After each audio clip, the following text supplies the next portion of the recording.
नमः शिवाय।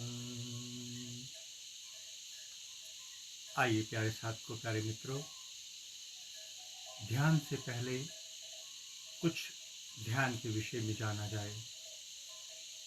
उसके बाद हम सभी मिलकर ध्यान की ओर, प्रैक्टिकल की ओर उतरेंगे।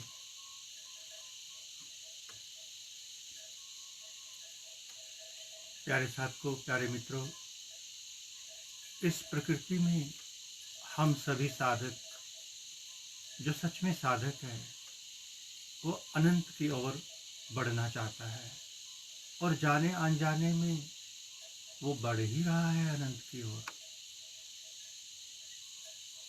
किंतु कभी कभी हम ज्ञान के वशीभूत होकर किताबों को पढ़ करके या गलत मार्गदर्शन मिलने से हम एक ऐसे भावर में उलझ जाते हैं जिसमें से फिर निकल पाना असंभव हो जाता है। तो प्यारे साथों, भावर भीतर का हो या बाहर का, किंतु जो एक बार भावर में उलझ गया, फिर उसका इस जीवन में सुलझ पाना बहुत मुश्किल है।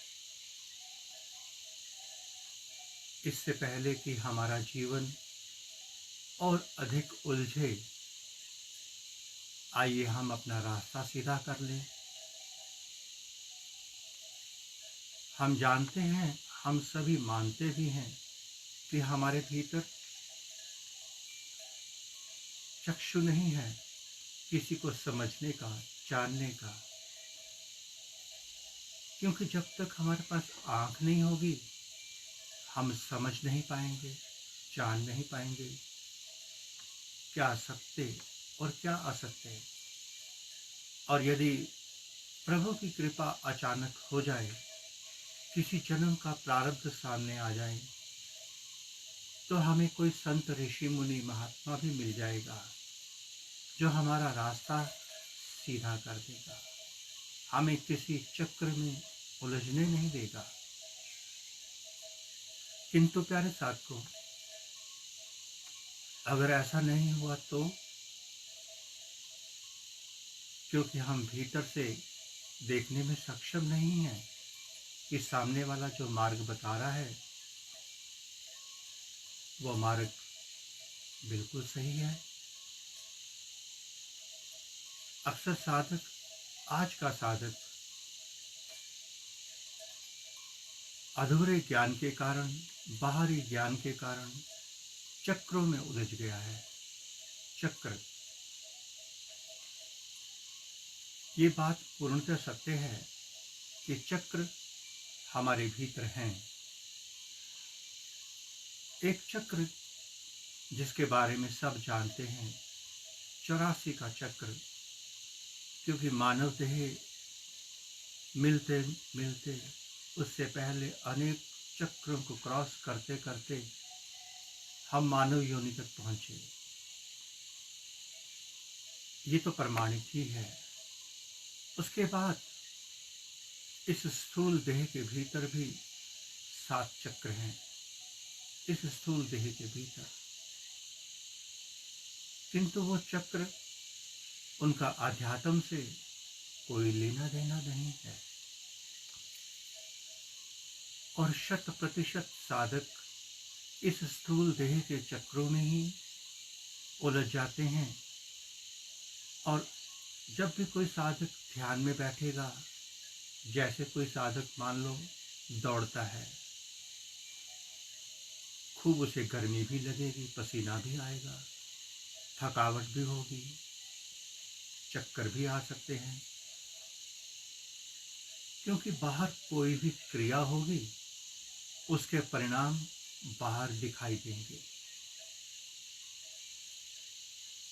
तो ठीक इसी तरह से हम बाहर की पूजा करेंगे, बाहर की बंदगी, बाहर ध्यान करेंगे, तो इस स्थूल देह के भीतर, स्थूल देह के भीतर की बात है, सूक्ष्म की नहीं, तो इसके अंदर ऊर्जा का प्रवाह बहेगा। और वही ऊर्जा अपने अनेक रूप धारण भी करेगी। अनेकों अनेकों चमत्कार हमारे सामने घटित भी होंगे और साधक ऊर्जा के चक्रों में उलझकर रह जाता है। किसी की आवाज मीठी हो जाती है, उसे लगता है कि मेरा विशुद्ध चक्र, हृदय चक्र, कंठ चक्र पवित्र हो गया, माँ सरस्वती की कृपा बरस गई। कोई भीतर से मोह की थोड़ी सी ऊपर की स्थिति में आ जाएगा, उसके भीतर करुणा, ममता, प्रेम जैसे गुण दिखने लग जाएंगे, उसे लगेगा मेरा हृदय चक्र खुल गया। कभी ध्यान में बैठा होगा तो आज्ञा चक्र पर, इस स्क्रीन पर उसे अनेकों चीजें दिखनी शुरू हो जाएंगी। कभी कोई पहाड़, कभी कोई पर्वत, कोई संत महात्मा, उसे लगेगा मेरा शिव नेत्र एक्टिवेट हो गया। कभी उसकी ऊर्जा का प्रवाह आज्ञा चक्र पर पैल्पिटेट करने लगेगा, जैसे कोई उससे खुदाई कर रहा हो, कोई खरोंच रहा हो। उसको लगेगा कि मेरा शिव नेत्र खुल गया। कभी उसके इस सहस्रार में उस ऊर्जा का प्रवाह ऊपर नीचे उठेगा, उसे लगेगा कि मेरा सहस्र दल कमल खिल गया, सहस्र चक्र खुल गया, सातवां चक्र खुल गया। प्यारे साधकों, ये ऊर्जा के चक्र मन से बने हुए हैं। मन से, ना तो कोई ऊर्जा के इस शरीर में चक्र हैं, केवल एक अनुभूतियां होती हैं, अनुभव। जैसे हमने कहा, हम दौड़ेंगे तो पसीना आएगा, थकावट भी होगी, रुकेंगे तो मजा भी आएगा, लेट जाएंगे तो आराम भी मिलेगा, भोजन कर लेंगे तृप्ति भी मिलेगी। तो जितने भी चक्र हैं इस शरीर के, वो मन, बुद्धि, इंद्रियों से जुड़े हुए हैं। हमने पढ़ रखा है, हमने सुन रखा है, जान रखा है कि एक मूलाधार होता है, स्पाइनल कोड सीधी रखनी होती है, ऊर्जा उठती है, ऐसे ऐसे घूमती है या ऐसे ऐसे घूमती है। वास्तव में जो हमने डाटा बाहर से इकट्ठा किया, हमारा मन, हमारी बुद्धि, हमारी इंद्रियां उसको पिक्चराइज करके उसका विस्तृत स्वरूप रूप दिखा देते हैं और हम उसे सत्य मान लेते हैं। इसलिए प्यारे साथियों, ऊर्जा जो इस शरीर का विषय है, किंतु सूक्ष्म शरीर में भी कुछ होता है जहां मन, बुद्धि, इंद्रियां नहीं पहुंच सकती। उस सूक्ष्म शरीर को आप, कोई योगी, तपस्वी, कोई साधक देखना चाहे देख भी सकता है। इस शरीर के भीतर रहता है और वो इस शरीर के आकाश के भीतर घूमता रहता है, तैरता रहता है। अब उसके भीतर जो 7 चक्र हैं, वही चक्र सत्य के चक्र हैं, कुंडलनी शक्ति के चक्र हैं, किंतु उसका कोई आगे कोई पीछे नहीं होता। जैसे हमें आज तक बताया गया, किताबों में आप सबने पढ़ा कि ऊर्जा के 7 चक्र पीठ के पीछे रीढ़ की हड्डी में होते हैं। इसलिए तो हमें कहा गया, अकड़ के बैठो अहंकारी बन करके, तभी ऊर्जा ऊर्ध्वगामी होगी। किंतु उस ऊर्जा का अध्यात्म से दूर दूर तक कोई संबंध नहीं है, क्योंकि वहाँ सारी इंद्रियां अपना काम कर रही हैं। मन बुद्धि इंद्रियां अपने कर्म में लगी हैं। जो हम चाहते हैं वो हमें दिखा देती हैं। फिर ध्यान क्या है,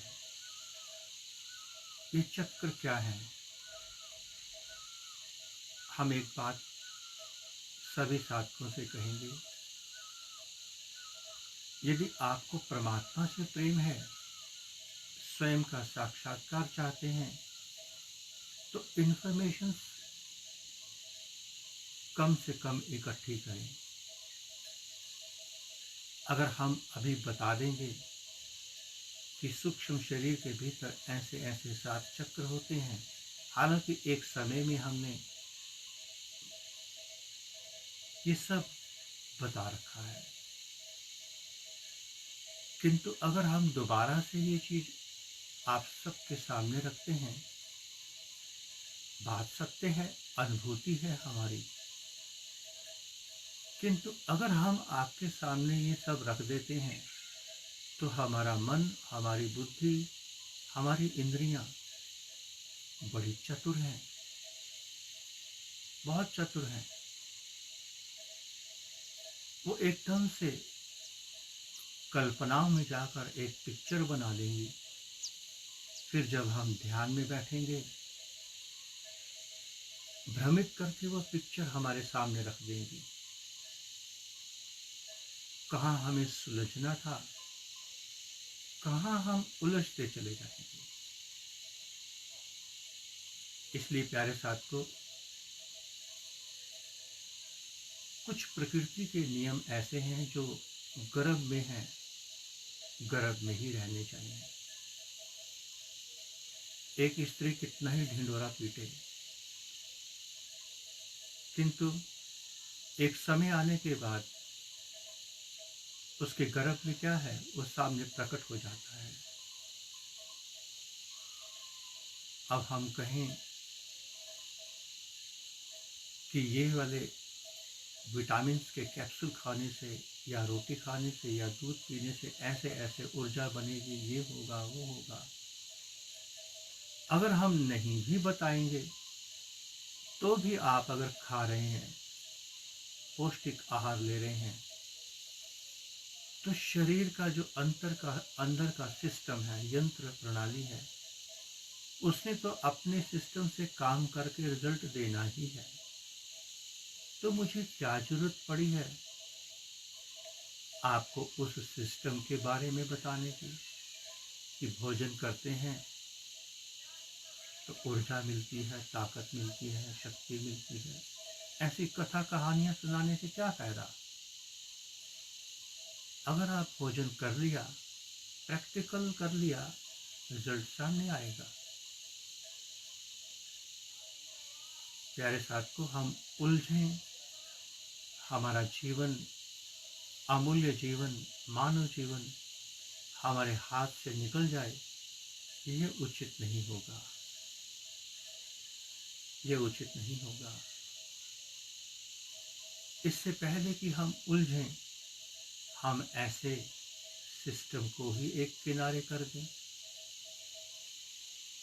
हमारा लक्ष्य, हमारा उद्देश्य तो आत्मज्ञान को उपलब्ध होना है ना, उस परम ब्रह्म परमात्मा अनादि अनंत को उपलब्ध होना है, परम शांति को उपलब्ध होना है। तो फिर हम ज्ञान का मार्ग क्यों अपनाएं, जो कि किताबों में लिखा है, प्रमाणित है या नहीं पता ही नहीं।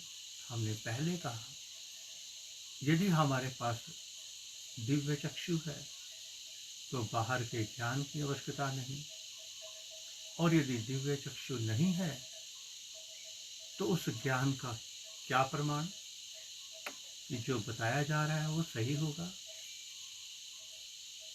तो इसलिए आइए प्यारे साथियों, प्यारे मित्रों, हम उस ध्यान की ओर चलें, उस विधि की ओर, जिस विधि से, जिस मार्ग से मन बुद्धि इंद्रियां ज्ञान विज्ञान सारा संसार पीछे रह जाता है।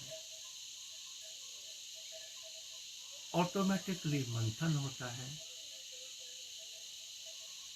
और क्लैरिटी रियलिटी सदा सामने आने लगती है। वो है सहज ध्यान, हिमालयन डिवाइन मेडिटेशन का, सनातन पुरातन ऋषियों मुनियों का सहज ध्यान। तो आइए प्यारे मित्रों, हम समस्त चक्रों से निकलकर 84 के चक्र हों, स्थूल शरीर के चक्र हों, सूक्ष्म शरीर के चक्र हों, इन चक्रों के चक्रवात से निकलकर परमात्मा की शरणागत हो जाएं। फिर हो सकता है, क्योंकि परमात्मा तो सर्वशक्तिमान है, सर्वात्मा है, उसकी व्यवस्था, उसका स्वरूप दिव्य है, विराट है, अनंत है। अगर वो चाहेगा तो सब बाईपास भी कर देगा। फिर हमें पैसेंजर ट्रेन, प्लेन इनकी जरूरत नहीं पड़ेगी। फिर हमें किसी चक्र में जाने की आवश्यकता नहीं पड़ेगी। हो सकता है अगर वो कृपा कर दे, पता चलेगा कि कुंडलिनी शक्ति का जागरण हुआ, सीधा भीतर शिव और शक्ति का मिलन हो गया, आत्मज्ञान की प्राप्ति हो गई। किंतु जिस पल होगी उस दिन सारे चक्र भी खुल जाएंगे और उसका सारा ज्ञान भी हो जाएगा। तो क्यों ना हम उस परम ब्रह्म परमात्मा की शरण में चलें, जो हमें बाईपास करके आत्मानुभूति, आत्मानंद प्रदान कर सकता है, हमारे सारे कांटे चुन सकता है, हमें सब मार्गों से निकाल सकता है। अधिकांश साधक कल्पनाओं भरे जीवन में जीते हैं। तो आइए प्यारे मित्रों, कल्पनाओं से, भ्रम की दुनिया से ब्रह्म की ओर चलें, सत्यता की ओर चलें, रियलिटी की ओर चलें। उस सत्यता को अनुभव करें, जानें। मेरे द्वारा नहीं, दूसरे के द्वारा भी नहीं, स्वयं के द्वारा, स्वयं का साक्षात्कार, स्वयं का दीपक खुद जलाएं, स्वयं का प्रकाश स्वयं बने।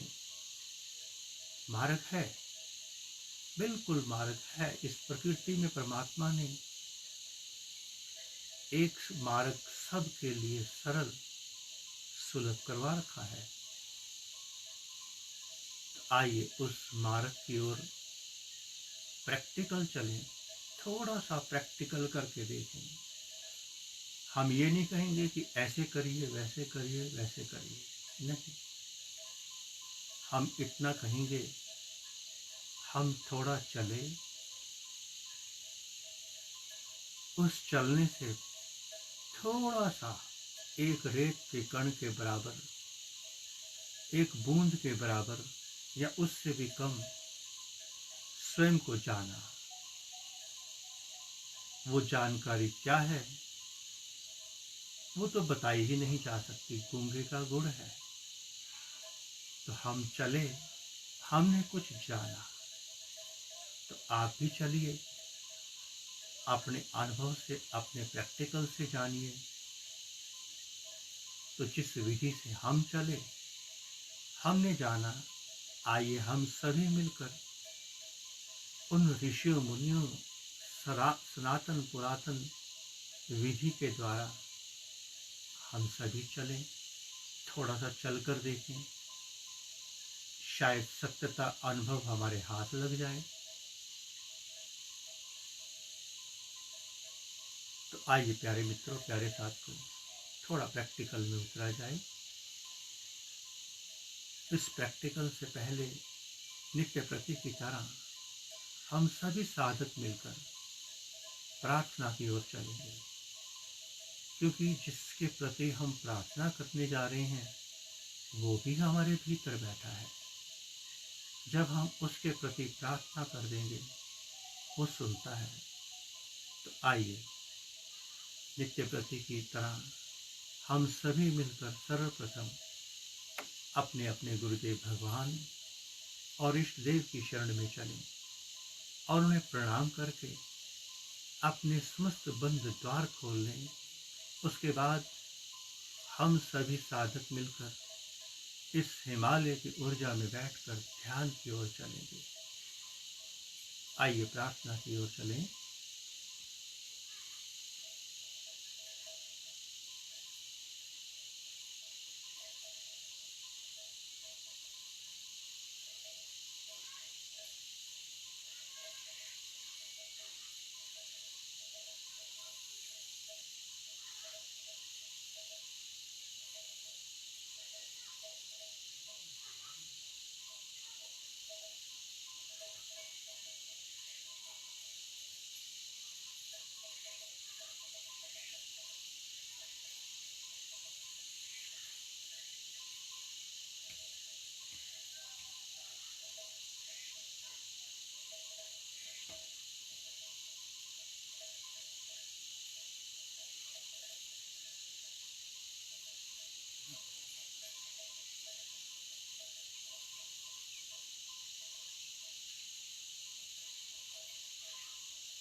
नमः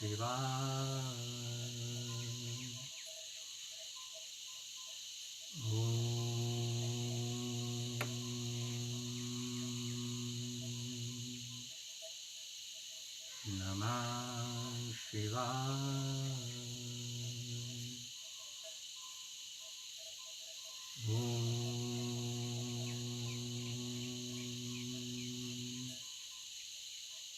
नमः शिवाय।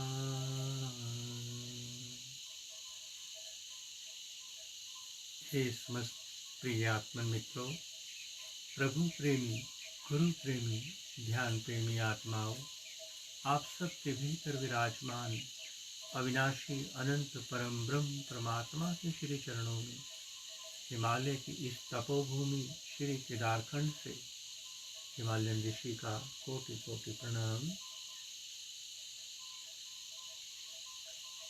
आइए प्यारे मित्रों, प्यारे साथियों, हम सभी मिलकर उस अनादि अनंत परम ब्रह्म परमात्मा की ओर चलें। अपने भीतर विराजमान अपने सद्गुरुदेव की ओर चलें। आइए इस ध्यान मंदिर में, प्रेम मंदिर में प्रवेश करने से पहले थोड़ी देर के लिए अपने आप को इस संसार से अलग कर लेना।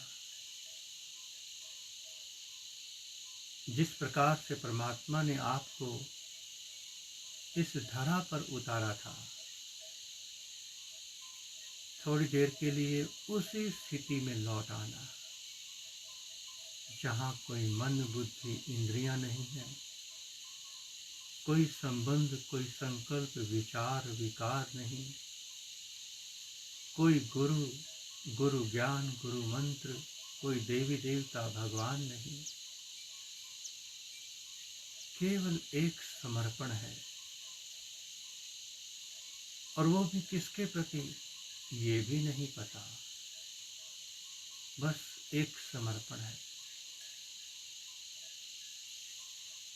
तो आइए अकेले होकर इस ध्यान मंदिर की ओर चलें। सहज सुखद आसन पर बैठ जाएंगे। शरीर हल्का फुल्का रखना, कोई अकड़ अहंकार नहीं रखना। ढीले ढाले मस्त होकर एक पियक्कड़ पागल की तरह, मस्त फकीर की तरह बैठ जाना। ऐसे नशे में, जिस नशे में तन मन बुद्धि की कोई होश नहीं बची, कोई मेरे आगे नहीं, कोई पीछे नहीं, किसी का अता पता नहीं, अपनी सुध तक नहीं। और ये तभी होगा जब आप करने की समस्त क्रियाओं से मुक्त हो जाएंगे। क्रियाएं रहेंगी, आपका होना बना रहेगा। कोई मंत्र नहीं, कोई क्रिया नहीं, कोई प्राणायाम नहीं। छोटे से नवजात शिशु की कॉपी करते चले जाएं।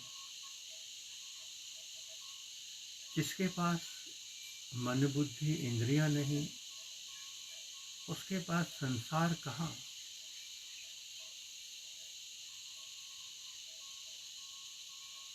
बाहर की दोनों आंखों को बंद करके अपना सारा ध्यान दोनों भवों के बीच में शिव नेत्र आज्ञा चक्र की ओर उतार दें। जीवन भर बाहर की आंखों से बाहर का संसार देखा और भीतर भरते चले गए। बाहर के नेत्रों से भीतर सारा संसार भरता गया। अब थोड़ी देर के लिए जो जो हमने भरा है वो सब दिखाई देगा। वही दिखेगा, अतिरिक्त कुछ नहीं दिखेगा। भीतर की आंख से जब देखना शुरू करते हैं, जब दिखना शुरू होता है, कुछ नया नहीं दिखता। बाहर से कोई विचार भीतर नहीं आता। जो बाहर की आंखों से हमने भीतर भरा, जो रिकॉर्ड किया हमने आज तक, अब वही वही दिखना शुरू होगा। देखना पड़ेगा और देखते देखते साक्षी होना पड़ेगा। देखने वाले बनकर, विटनेस बनकर भीतर की आंख से देखते चले जाएं। देखने मात्र से भीतर भरा हुआ संसार खाली होने लगेगा, अपने आप होगा। इसमें कोई प्रयास और प्रार्थना काम नहीं आएगी, स्वतः होगा, अपने आप होगा। किंतु उस होने की क्रिया में आप साक्षी होकर बैठना, एक किनारे खड़े होकर भीतर उठने वाली सारी तरंगों को, लहरों को देखते चले जाएं। कुछ भी उठे, शुभ हो या अशुभ,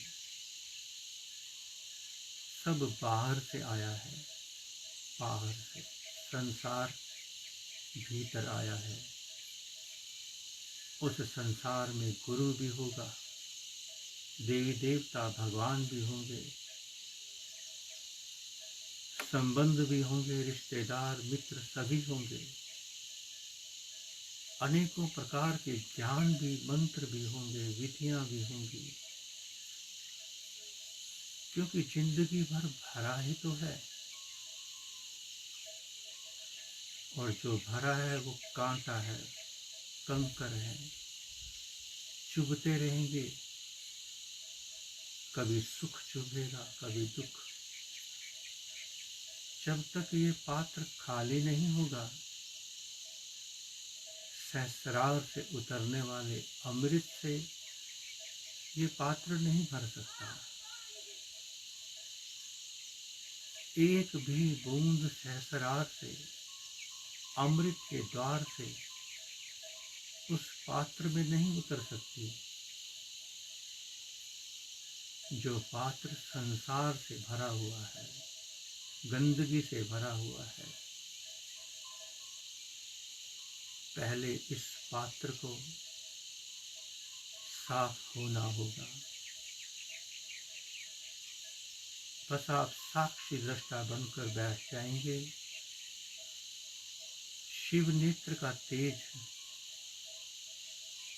अपने आप हमारे इस पात्र को मांझ लेगा, धो लेगा, साफ कर लेगा।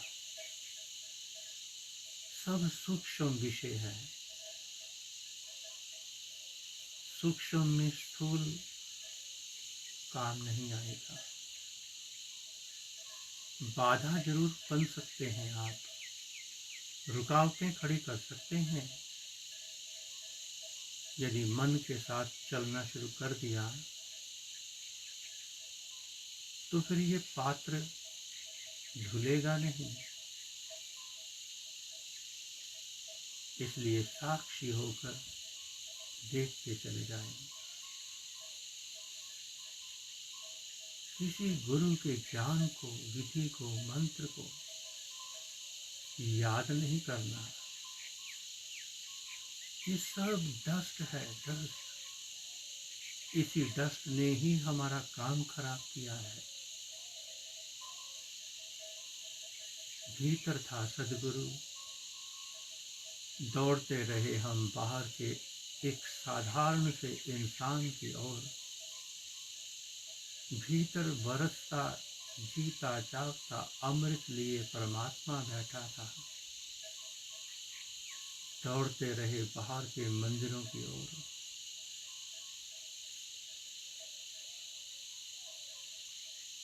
आज वापिस मुड़ जाएं, अपनी ओर मुड़ जाएं। बहुत हुआ दूसरे का संसार। अपनी ओर मुड़ें, अपनी ओर।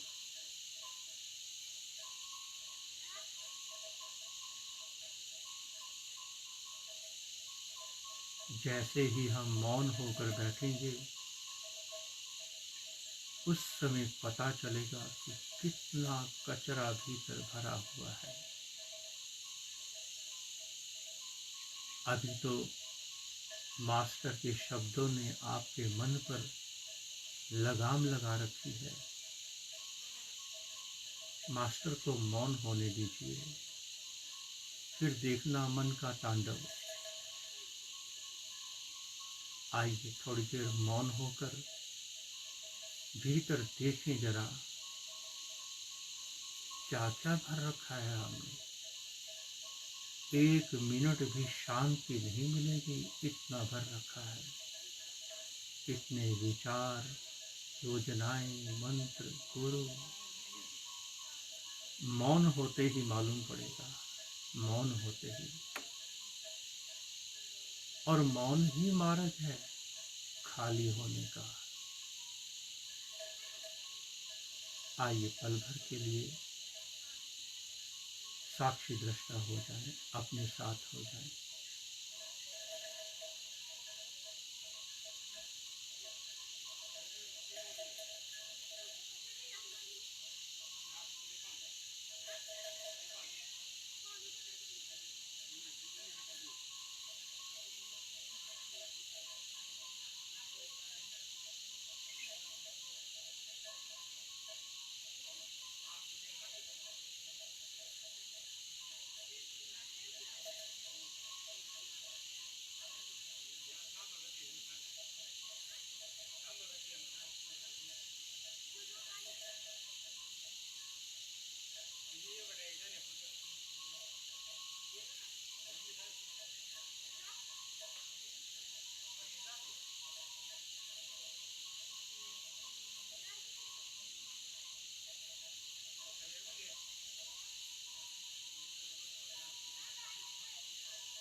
आइए प्यारे साथियों, ध्यान की धारा से पुनः प्रकृति की ओर लौटें।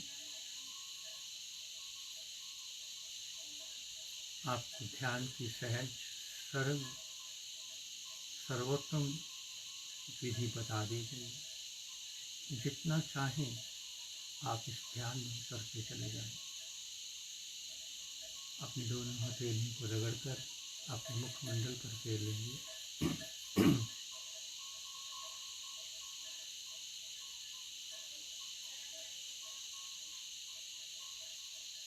हिमालय के समस्त तपोधन ऋषियों मुनियों की कृपा से प्रभु की कृपा से हम सबको थोड़ी देर के लिए ध्यान में उतरने का सौभाग्य मिला।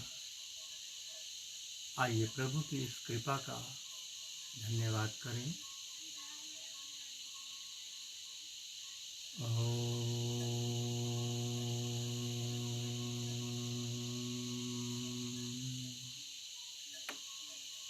नमः शिवाय।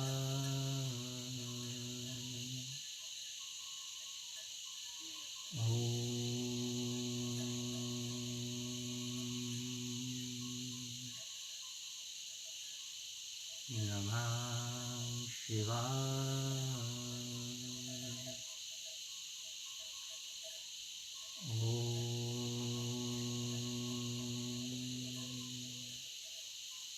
नमः शिवाय।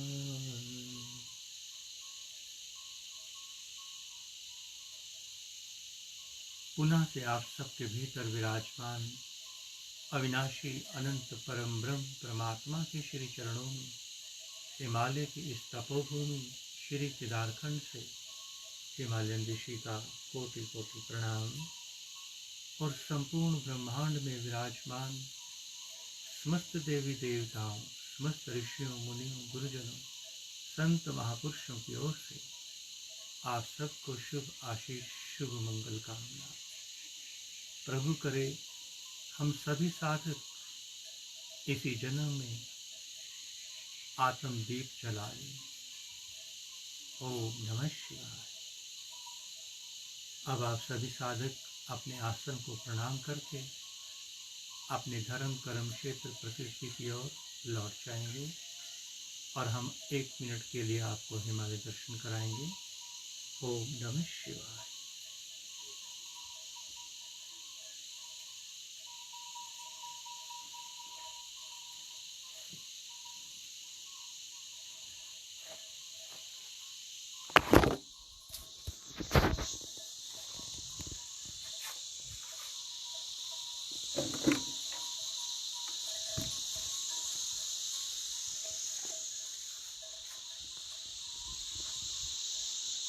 ओम नमः शिवाय। हरि ओम नमः शिवाय। ओम नमः शिवाय। हरि ओम नमः शिवाय। ओम नमः शिवाय। हरि ओम नमः शिवाय। ओम नमः शिवाय। हरि ओम नमः शिवाय।